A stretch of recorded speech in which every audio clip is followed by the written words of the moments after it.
சகோதரர் பக்த சிங் அவர்களின் ஊழியத்திலிருந்து விடாய் துணிக்கேற்ற வார்த்தைகள். மார்ச் மாதம் 18ஆம் தேதி.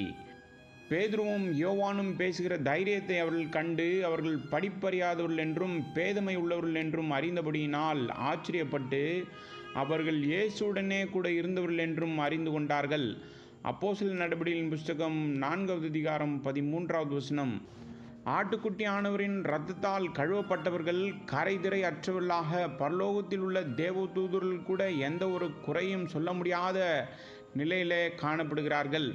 என்ன ஒரு அற்புதமான ரட்சிப்பு, என்ன ஒரு அற்புதமான இரட்சகர். நீங்கள் உண்மையிலேயே கர்த்தராகிய இயேசு கிறிஸ்துவை உங்கள் தனிப்பட்ட இரட்சகராக ஏற்றுக்கொண்டிருந்தால் தேவனுடைய ஆவி உங்களை என்றென்றும் அவருடையவராக மாற்றி தெய்வீக சுபாவத்தை உங்களுக்கு கொடுக்கும். தேவனுடைய கிருபை மட்டுமே இதை செய்கிறது, எந்த மனிதனும் அல்ல.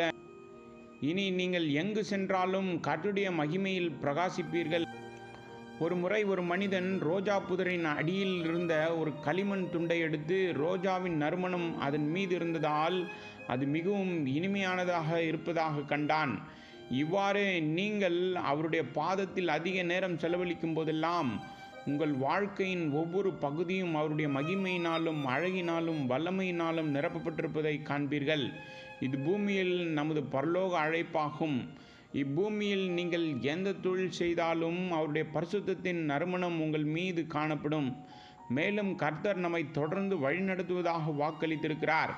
ஏசியா தீர்க்கதரிசியின் புஸ்தகம் 58வது அதிகாரம் 11வது வசனம். இந்த ஏற்பாடு ஒவ்வொரு விசுவாசிக்கும் ஆனதாகும். பழைய ஏற்பாட்டில் பிரதான ஆசாரியனால் மட்டுமே தேவனுடைய மனதை அறிய முடிந்தது. ஆனால் இப்போது ஒவ்வொரு விசுவாசியும் அவருடைய சித்தத்தை அறிந்து கொள்ளும் பாக்கியத்தை பெற்றிருக்கிறார்கள். நாம் அவருடைய சித்தத்தை அறிந்து அதை செய்தால் அவருடைய அன்பையும் பாசத்தையும் நம்மால் அனுபவிக்க முடியும். மத்தேயு சுவிசேஷம் 12வது அதிகாரம் 50வது வசனம் மற்றும் மார்க்கு சுவிசேஷம் 3வது அதிகாரம் 35வது வசனம், லூக்கா சுவிசேஷம் 8வது அதிகாரம் 21வது வசனம். ஒவ்வொரு தனிப்பட்ட குடும்பம் அல்லது சபைகளில் தேவனுடைய சித்தத்தை நீங்கள் அறிந்து கொள்வதற்காக தேவனுடைய மனதை உங்களுக்கு வெளிப்படுத்த அவர் முன் வருகிறார். இப்படியாக அவருடைய நறுமணம் உங்கள் வழியாக பாய்ந்தோடும். கர்த்தருடைய வழிகாட்டுதலால் நீங்கள் ஒவ்வொரு சோதனையிலும் வெற்றி அடைவீர்கள். மேலும் கர்த்தர் உங்களுக்காக சமுத்திரத்திலே வழியையும் வலிய தண்ணீர்களிலே பாதையும் உண்டாக்குவார்.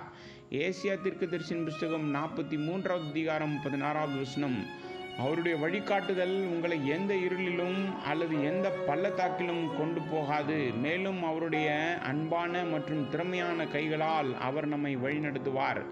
சாத்தானின் எதிர்ப்பை நீங்கள் அறியாவிட்டாலும் இருள் சூழப்பட்டிருந்தாலும் அவருடைய வழிகாட்டுதலால் நீங்கள் அவருடைய சத்தத்தை கேட்பீர்கள். பயப்படாதே, வழி இதுவே, இதிலே நடவுங்கள்.